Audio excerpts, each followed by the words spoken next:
राजकीय कमला मोदी महिला महाविद्यालय के बीए पार्ट तृतीय के विद्यार्थियों का ऑनलाइन क्लास में स्वागत है। आज का जो हमारा टॉपिक है वो है मार्क्स का अतिरिक्त मूल्य का सिद्धांत। कार्ल मार्क्स ने अपनी जो पुस्तक दास कैपिटल है उसमें अतिरिक्त मूल्य के सिद्धांत का विवेचन किया है।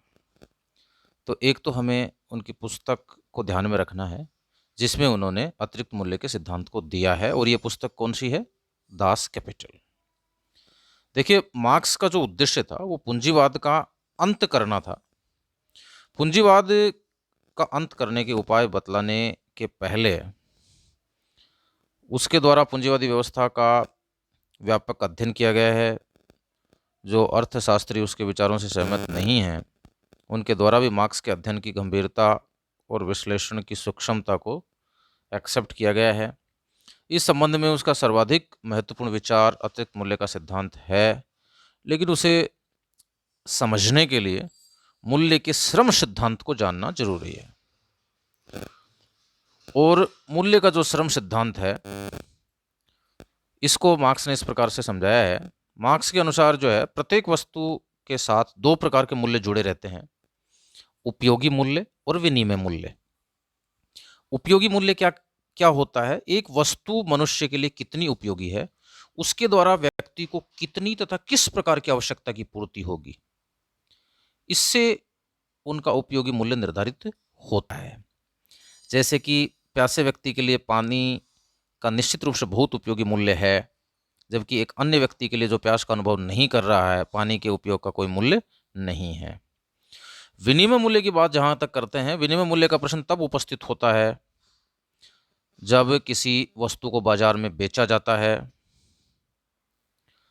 जिस मूल्य पर खरीदार उस वस्तु को खरीदता है उसे उसका विनिमय मूल्य कहते हैं। फॉर एग्जाम्पल, जैसे 1 टन गेहूं के बदले 2 थान कपड़ा या 1,000 रुपये की धनराशि प्राप्त की जा सकती है, तो यह 1 टन गेहूं का विनिमय मूल्य है। मार्क्स के अनुसार अर्थव्यवस्था की विवेचना की दृष्टि से विनिमय मूल्य का ही महत्व है, क्योंकि सभी वस्तुएं बाजार में बेची और खरीदी जाती हैं। इससे स्पष्ट होता है कि कोई सामान्य तत्व अवश्य है जो इन सभी वस्तुओं में विद्यमान रहता है। यह तत्व श्रम हो सकता है, लेबर, जो सभी वस्तुओं में कम या अधिक मात्रा में मौजूद रहता है। अतः किसी वस्तु का विनिमय मूल्य मानव श्रम की मात्रा पर निर्धारित होता है जो किसी विशेष समाज में उसके निर्माण के लिए खर्च किया जाता है। इस प्रकार श्रम को सामाजिक दृष्टि से वस्तु के निर्माण के लिए आवश्यक श्रम कह सकते हैं। मार्क्स ने लिखा है कि सामाजिक दृष्टि से आवश्यक श्रम वह है जिसकी उत्पादन की सामान्य परिस्थितियों में और उस समय प्रचलित औसत दर्जे की कार्यकुशलता तथा तीव्रता को ध्यान में रखते हुए आवश्यकता होती है। अब हम उनके अतिरिक्त मूल्य के सिद्धांत पर चलते हैं। अपने मूल्य के श्रम सिद्धांत के आधार पर मार्क्स ने महत्वपूर्ण निष्कर्ष निकाले हैं। उसका विचार है कि प्रत्येक वस्तु का वास्तविक मूल्य उस पर खर्च किए गए श्रम के अनुसार होता है, किंतु बाजार में वह वस्तु बहुत ऊंचे मूल्य पर बेची जाती है और उसके बेचने से प्राप्त होने वाला अतिरिक्त मूल्य या लाभ जो है वो पूंजीपति की जेब में चला जाता है। मार्क्स का कथन है कि पूंजी द्वारा अपने पास रख लिया गया धन ही अतिरिक्त मूल्य है। स्वयं मार्क्स के शब्दों में यह उन दो मूल्यों के बीच का अंतर है जिसे मजदूर पैदा करता है और जिसे वह वास्तव में पाता है। दूसरे शब्दों में यह वह मूल्य है जिसे पूंजीपति मजदूर के श्रम से प्राप्त करता है और जिसके लिए उसने मजदूर को कोई मूल्य नहीं चुकाया है। मैक्सी ने भी इसको डिफाइन किया है कि यह वह मूल्य है जिसे पूंजीपति श्रमिकों के खून पसीने की कमाई पर टोल टैक्स के रूप में वसूल लेता है। उदाहरण के लिए, जैसे किसी फैक्ट्री में यदि एक मजदूर एक साड़ी बनाता है तो उसे 6 रुपये मिलते हैं, और मान लीजिए उस साड़ी में लगने वाली कीमत 8 रुपये है, किंतु वह साड़ी बाजार में 20 रुपये में बिकती है। इस प्रकार लागत मूल्य 14 रुपये निकाल देने के बाद 6 रुपया ऐसा अतिरिक्त मूल्य है जिसे पूंजीपति बिना किसी परिश्रम के प्राप्त कर लेता है। कार्ल मार्क्स का मत है कि यह अतिरिक्त मूल्य वस्तुतः श्रमिकों के श्रम का ही परिणाम होता है। अतः न्याय की मांग है कि वह उसे ही प्राप्त होना चाहिए, क्योंकि श्रमिक लोग वर्तमान उत्पादन व्यवस्था में उत्पादन के साधनों के स्वामी नहीं होते, इसलिए उन्हें उनके श्रम से उत्पन्न यह अतिरिक्त मूल्य प्राप्त नहीं हो पाता है तथा यह उन पूंजीपतियों द्वारा हड़प लिया जाता है जो उन साधनों के स्वामी होते हैं। मार्क्स के अनुसार पूंजीपतियों द्वारा इस प्रकार अतिरिक्त मूल्य हड़प लिया जाना आधुनिक पूंजीवादी व्यवस्था का ही बड़ा अन्याय है तथा इस व्यवस्था में श्रमिकों की स्थिति दासों से नाममात्र के लिए ही अच्छी है। दासों तथा श्रमिकों में यदि कोई अंतर है तो वह यही है कि दास प्रथा में दास व्यक्ति को दासता के कारण श्रमिक अपनी असहाय दशा से बाध्य होकर पूंजीपति के साथ ऐसी शर्त पर नौकरी करने को राजी हो जाता है कि उसे उसके श्रम का उचित पारिश्रमिक नहीं मिलता। क्योंकि श्रमिकों के पास उत्पादन के साधनों को खरीदने की शक्ति होती नहीं है, वे बाध्य होकर के जो है अपना श्रम पूंजीपतियों को नाम मात्र की कीमत पर बेच देते हैं तथा इस प्रकार उनके श्रम से उत्पन्न अतिरिक्त मूल्य पूंजीपतियों की जेब में चला जाता है। हम एक अन्य उदाहरण से भी इसको समझ सकते हैं। जब किसी वस्तु उत्पाद का निर्माण होता है तो समस्त निर्माण प्रक्रिया में कच्चे माल से अंतिम उत्पाद बनने तक अतिरिक्त मूल्य पैदा होता है जो पूंजीपति का लाभ होता है, जबकि वह लाभ अतिरिक्त मूल्य पैदा करने में सबसे बड़ा योगदान मजदूर का होता है, लेकिन उसे लाभ का जीवन जीने लायक अंश भी नहीं मिलता। उदाहरण के लिए आप जैसे अपने घर में जो मार्बल लगाया है वह खान से निकला तो 100 रुपये स्क्वायर फीट था और आपके घर तक पहुंचते हुए 300 रुपये स्क्वायर फीट हो जाता है।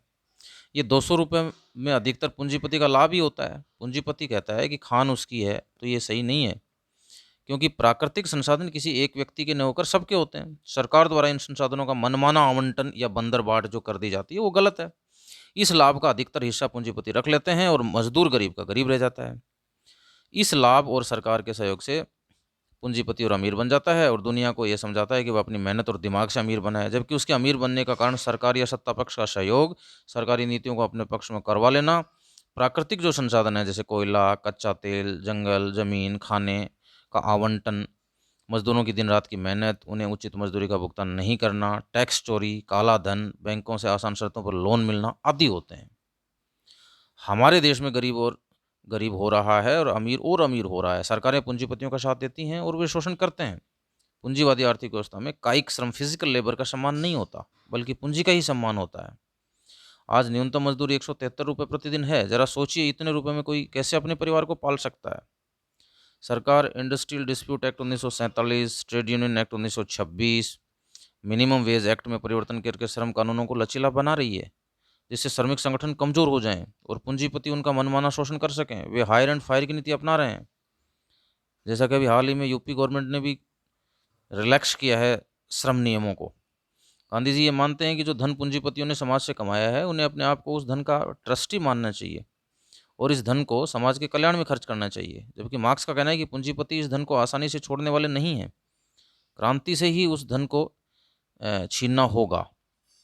अगर मजदूर अपने श्रम का महत्व समझ जाएं और इस शोषण और अत्याचार का मिलकर विरोध करें तो इससे मुक्ति मिल सकती है। अगर पूंजीपति समय रहते नहीं समझे तो भविष्य में परिणाम घातक हो सकते हैं, और क्योंकि शोषणवादी व्यवस्था में क्रांति के बीज निहित होते हैं। हालांकि उनके अतिरिक्त मूल्य का सिद्धांत आलोचनाओं से परे नहीं है। जैसा कि पहली आलोचना होती है कि श्रम जो है उत्पादन का एकमात्र साधन नहीं है। इसके अतिरिक्त जो है भूमि, पूंजी, प्रबंध, साहस, ये भी तो उत्पादन के साधन होते हैं। दूसरी आलोचना ये की जाती है कि पूंजीपतियों द्वारा किए जाने वाले अनेक कार्यों का उल्लेख इसमें नहीं किया है। भाई, वस्तुओं के उत्पादन में पूंजीपति को श्रमिक के अतिरिक्त अन्य बातों पर भी तो धनराशि खर्च करनी पड़ती है, जैसे कि मिल मालिक को कारखानों में के सुधार के लिए, मशीनों की घिसावट के लिए, श्रमिकों को उत्तम जीवन, बेकारी बीमा और बोनस आदि की धनराशि भी तो देनी पड़ती है। नेक्स्ट जो आलोचना है कि वो मानसिक श्रम की उपेक्षा करता है। मार्क्स ने केवल शारीरिक श्रम को ही महत्व श्रम माना है, मानसिक श्रम की उपेक्षा कर दी है। वस्तुतः तकनीकी ज्ञान व प्रबंध पटुता, व्यवसाय कुशलता, वस्तुओं के निर्माण और तैयार वस्तुओं के लिए उपयुक्त बाजार ढूंढने में महत्वपूर्ण योगदान देता है। नेक्स्ट जो है ये सिद्धांत अस्पष्ट और दोषपूर्ण है कि इसमें मूल्य और दाम, वैल्यू और प्राइस आदि शब्दों का प्रयोग मनमाने ढंग से किया गया है। उसने अपने ग्रंथों में मूल्य के सिद्धांत का प्रतिपादन किया है, किंतु जैसा कि अलेक्जेंडर ग्रे कहते हैं, कोई भी हमें ये नहीं बता सकता कि मूल्य से मार्क्स का वास्तव में मतलब क्या था, अभिप्राय क्या था। एक इसकी आलोचना ये है कि भाई ये सिद्धांत जो है आर्थिक तो कम है और प्रचारात्मक अधिक है, क्योंकि इसका उद्देश्य वस्तु के मूल्य के कारण विधिवत विवेचना नहीं, मूल्य के कारण की विधिवत विवेचना करना नहीं है। इस संबंध में कैरी हंट ने लिखा है कि मार्क्स का यह अतिरिक्त मूल्य का सिद्धांत किसी भी रूप में मूल्य का सिद्धांत नहीं है, यह वास्तव में शोषण का सिद्धांत है, जिसके द्वारा यह दिखाने की चेष्टा की गई है कि साधन संपन्न वर्ग सदैव ही साधनहीन वर्ग के श्रम पर जीवित रहता है। फिर भी अंत में हम ये कह सकते हैं कि इस विचार को अस्वीकार करना असंभव है कि मार्क्स का सिद्धांत आर्थिक सत्य के स्थान पर राजनीतिक और सामाजिक नारेबाजी है। धन्यवाद।